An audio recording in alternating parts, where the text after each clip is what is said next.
అపోస్తలుడైన పౌలు హెబ్రీలకు రాసిన పత్రిక 6వ అధ్యాయము 1వ వచనము నుండి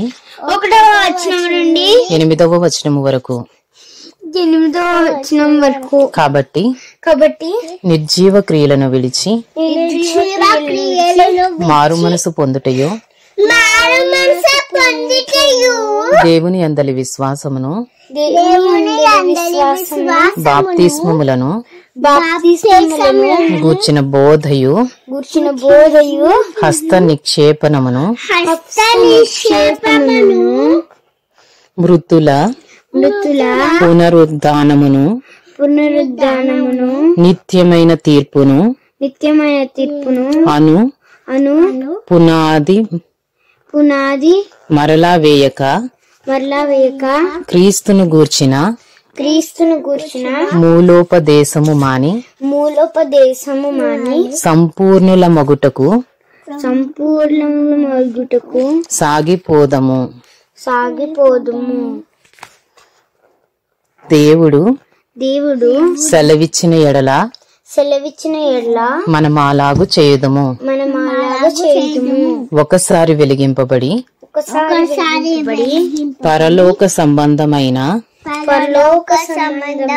వరమును రుచి చూచి పరిశుద్ధాత్మలో పాలివారై దేవుని దివ్య వాక్యమును రాబోవు యుగ సంబంధమైన శక్తుల ప్రభావమును అనుభవించిన తరువాత తప్పిపోయిన వారు తమ విషయములో దేవుని కుమారుని మరలా సిలువ వేయుచు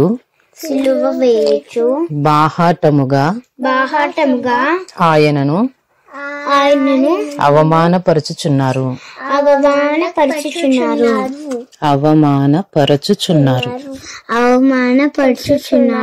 గనుక మారు మనసు పొందునట్లు అట్టి వారిని మరలా నూతన పరచుట అసాధ్యము. ఎట్లనగా భూమి తన మీద తరచుగా కురియు వర్షమును త్రాగి ఎవరి కొరకు వ్యవసాయము చేయబడునో వారికి అనుకూలమైన పైరులను ఫలించుచు దేవుని ఆశీర్వచనము పొందును. అయితే ముండ్ల తుప్పలను గచ్చ తీగెలను దాని మీద పెరిగిన ఎడల అది పనికిరానిదని విసర్జింపబడి శాపము పొందతగినదగును.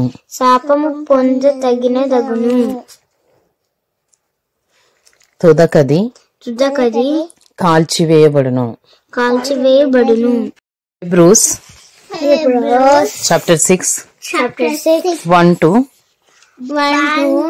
8. Therefore let us leave the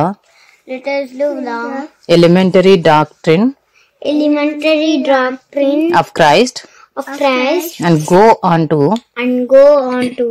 maturity, not laying again a foundation of repentance from dead works and of faith toward God and of instruction about washings, the laying on of hands, the resurrection of the dead, of the dead, and eternal judgment. And this we will do if God permits, for it is impossible in the case of those who have once been enlightened, who have tasted the heavenly gift, and have shared in the Holy Spirit, and have tasted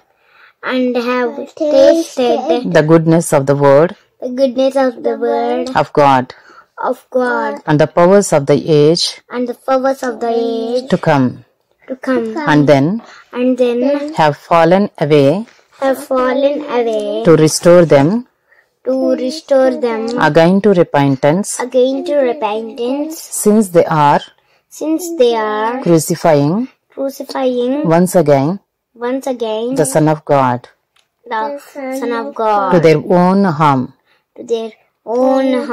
and holding him up to contempt for land that has drunk the rain that often falls on it, and produces a crop useful to those for whose sake it is cultivated, receives a blessing from God. But if it bears thorns and thistles, it is worthless and near to being cursed, and its end is to be burned.